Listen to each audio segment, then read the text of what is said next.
intervention yi bari na mais ñun dañuy frapper à la bonne porte pour nag mën a am la bonne information def nga 30 ans 4 ans ci dëkk tey jii du ñu ñëw ci sa jaar-jaar parce que yàgg nga ñu ko wax moo la permettre nga dem ba am sa rajo bopp foofu boo xam ne c'est tellement suivi par la communauté ak yeneen liggéey yu am solo yoo xam ne yaa ngi koy def même pour télé bi et tout mais dañuy ñëw tey ci la situation actuelle des Africains mais ñun des Sénégalais ñi nga xam ne ñoo nekk aux États-Unis nekk en situation irrégulière vidéo yooyu ñuy gis mu nekk du benn kese léegi comment ça se fait boo déggee dañ naan Amérique amatul droit fi mu nekk amatul loi dañu changer mais nag d'aucuns diraient que américains yi ñoo voté pour cela donc du coup situation actuelle bi ak kan mooy filmer nit ñi di ko jël di ko dugal droit wu vie privée ak image doomu aadama ndax dañ ciy tenir en compte parce que vidéo yenn yi ñuy seetaan boo gisee police buy arrêté nit sax day déclencher li nga xam ne moom moo di caméra yi ñuy yore seen dënn ñoom waaw Kebs ni nga ko waxee noonu la di massawu déjà massawu bu baax a baax ñi nga xam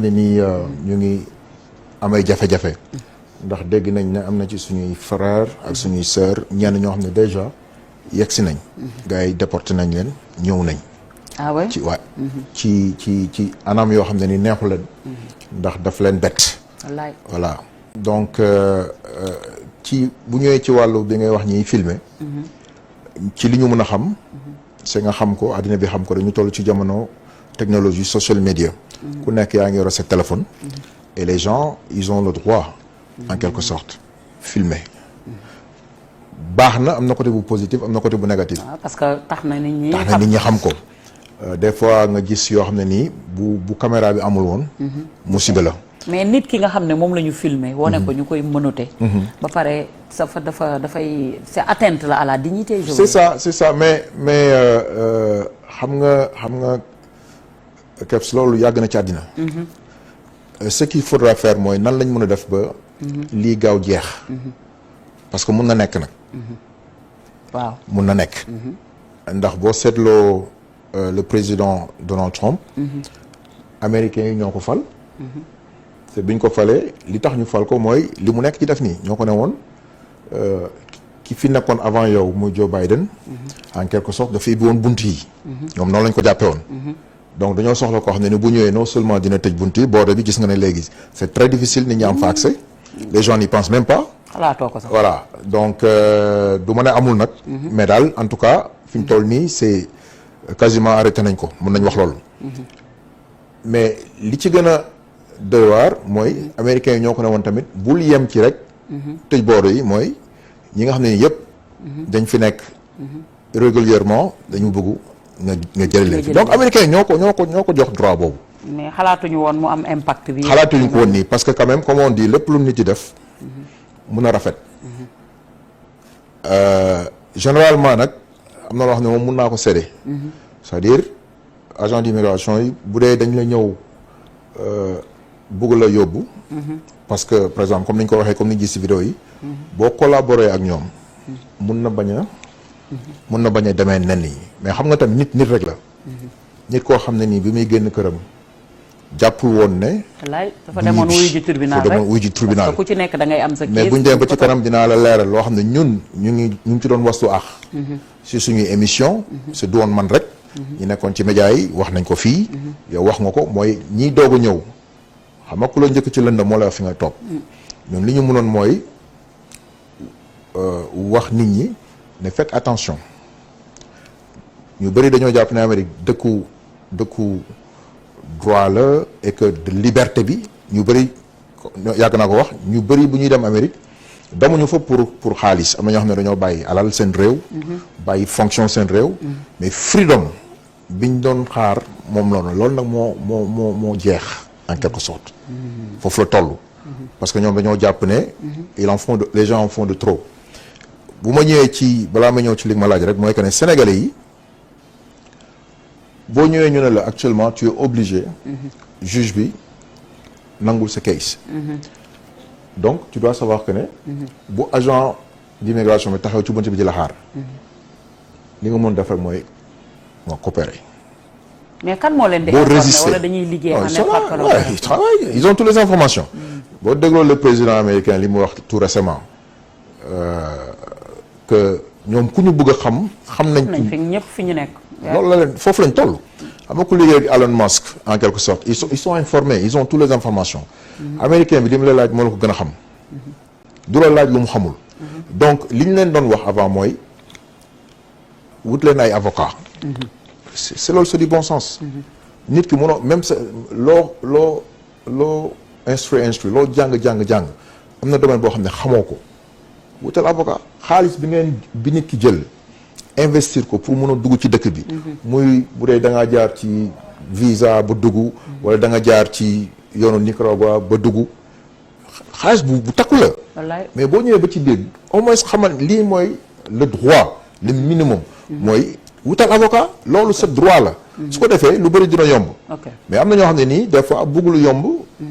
moo leen ci yóbbu ko. léegi fi mu nekk nii te buñ la woowee boo amee kees munoo bañ a wuyu ji te boo wuyu jee yaa ngi jël risque boo demee fekk ñu lay xaar ci ascenseur yi jël la mënate la loolu tam c'est compliqué situation bu irrégulier Amérique bëri ay millions la. du jox voilà te ñi ngi fa doon dund paisiblement sans problème. mais actuellement situation bi am na képp ki nga xam ne mi ngi toog di seetaan c'est un Sénégalais même bu nekkee situation boo xam ne bu irrégulière la boo xoolee fi ñuy jaar. ba egsi tamit dafay compliqué bien que état yi dañoo am seen souveraineté. lan ngay digal ki toog di la seetaan muy xale yi nan la ñu war a def actuellement surtout ñi am kees war a wuyu ji tribunal te boo wuyu jiwul day gën a graaw. waaw ni ñu ko yàggee wax rek Kebs noonu la koy waxatee TFM mooy miroir du Sénégal dañoo yàgg wax xale yi doog a ñëw ak mag ñi parce que affaire bi Brésil la njëkk a commencé ñu leen doon wax ne dëkk bi dafa changé.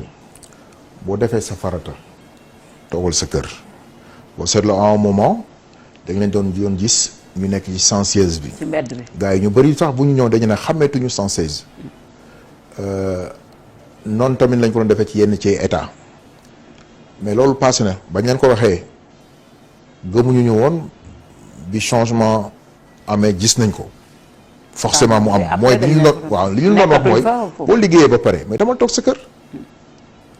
yow ñëwoo pour caaxaan bu dee caaxaan ku nekk xam nga ne sa réew mun nga fa gën a mun a waxtaane mais dañoo ñëw tombeek le président Joe Biden mu nekk président Amérique bu ma koy jël référence wala ku ma ko mën a président Abdoulaye Wade lay nekk mag la sa mag dafa yéwén donc du ma ne laisser aller wala laisser faire mais daf yu bëri lañu doon bàyyi mu jàll bon ce n'est plus le cas donc dañu leen doon wax ne carrément faites gaffe faites attention sa réew mi nga nekk sax du lu la neex nga def fa réew mi nga nekk muy Sénégal bi ñu nekk nii Kebs muy yow muy man du lu ma neex ma def rawatina réewu jàmbur donc Sénégalais bi ñuy seetaan tey mooy jóge ci yoon bi wala amoo kayit am na lu bëri lu am solo dinaa ko wax loo xam ne dafa am benn avocat bu ma doon invité souvent dans mes émissions mu koy wax ñu bëri dañ doon toog di wax ne dañuy xaar ñu may kayit loolu xewi na c'est depuis Reagan dëkk bi dafa am yoon du man maa leen di wax ni ngeen di war a def xam nañ li ñu war a def ña fa ñëw di def ba am seen kayit daf leen ko am na ñoo xam ne nii Kebs am nañ doom yu am plus de 21 ans c'est boo amee doom ci dëkk bi. boo amee 21 ans di nga war na la mënal mais am na ci yoo xam ne dañuy toog di wax ne dañuy xaar ñu may kayit ça amul sens donc jëlal sa avocat kooku mooy première des choses ñii doog a ñëw dañ leen waxoon ne asal yóbbu rek nga mën a def am na ci ñoo xam ne def nañ ko mais amuñu problème. waaw ñu ngi ci jàmm. ñu ngi ci jàmm mais daf ci am ñoo xam ne dégguñu woon comme je disais peut-être xaw ma nu ma ko mën a tuddee def lu leen neex la mais ils ont été informés parce que sénégalais yëpp ñu ngi ci ay groupe yoo xam ne dañ ko créé boo demee New York mu am na fa boo demee ci yeneen états yi am na fa c'est boo demee ci kër Sëñ Touba yi kër El Hadj Malick yi kër Baye ak ñeneen ñëpp kër diine yi seen devoir def nañ ko c'est-à-dire li ma la mën a wax ci gàttal Kebs mooy ñun ñi nga xam ne ñun lañ fa fekkoon la ñu waroon def nañ ko la ñu waroon wax nañ ko ñi jot a dégg du ñu am problème rajo communautaire yi ñuy créé defuñu ko pour suñu bopp dañoo ñëw fekk suñuy mag di ko def ku mel ne Grand Dame Babou ñu ñëw suivre loolu mooy informé la boo ñëwee ci dëkk da ngay soudé wu avec la communauté ci ngay mun a xam liy xew parce que am na benn moment donné ñu doon wax naan anciens yi. dañu leen di Soxor. soxoree dañu soxor. man dama jàppalewuñu boo ko waxoon du ma ko dégg wax ko. parce que ça fait mal. ma wax ko tey. ku mel ne loolu la ñu wax de. ça fait mais loolu amul. ñun amatuñu doole bi ñu amoon. bi ñuy dem Amérique à l'âge de moins de 18 ans. on était jeune da yaakaaroon nañu ne bu asamaan bi ñëw ñu teg suñu loxo tey mënuñu loolu. donc tey ñoom li ñu war a xam mooy ñoom. ñu leen Amérique soxlaa ñun noonu lañ leen soxlaa parce que am nañ benn plus bu ñuy indi ci communauté bi tey. le grand Youssou.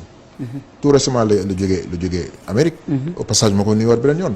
mais salle bi dafa fees. ñan ñoo ko gën a feesal. mais gan yi noonu lañ leen mën a tuddee. ndeysaan. mu nekk loo xam ne lu rafet la mu ñëw jaay Sénégal moom tamit. loolu exemple bi ma ci jox rek boo demee ci restaurant yi mais dafay dox. banques yi fi ñu toll nii ils ont plus de clients donc ñun mënuñu lu dul rafetlu mbooloo mooy doole. ñoom dafa am benn. surtout boo xoolee fi ñu jaar sax da ngay am benn compassion. booy am ci ñoom ndax li ñu daj ba egsi ci dëkk boobu moom kenn yéenewu leen ñu am fa jafe-jafe mbaa ñu am problème mbaa ñu leen ñu mais ñun ñëpp li ñuy gàtt xel. képp xam nañ ne yéene. néeg la borom a cay fanaan kenn xalaatul yéene kenn lu bon. c'est comme je dis nit ki tamit loo bañ a dimbale sa morom. bitim réew ni ma ko wax dafa metti. dëgg la donc ñun li ñuy def mooy à chaque fois que possible. mooy solidarité moo fa am noonu laa ko mën a gisee. xëy na dañu nekk ay xale wala di doog a ñëw. bañ a comprendre mais foog naa léegi ñu comprendre woon léegi comprendre nañ ne ñun li ñu leen doon wax.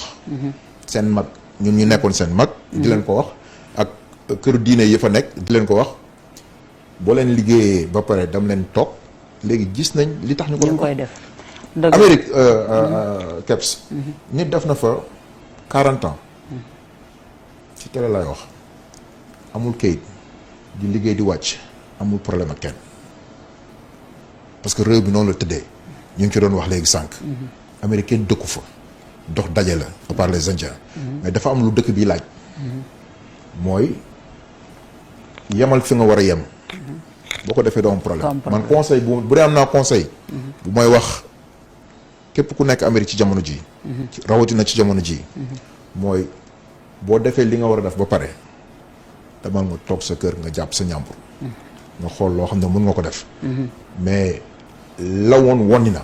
waaw loolu moom wonni na moom. c'est ça loolu moom changement am na te américains yi ñoo voté pour waaye am na ñoo xam ne ba tey ña nga fa.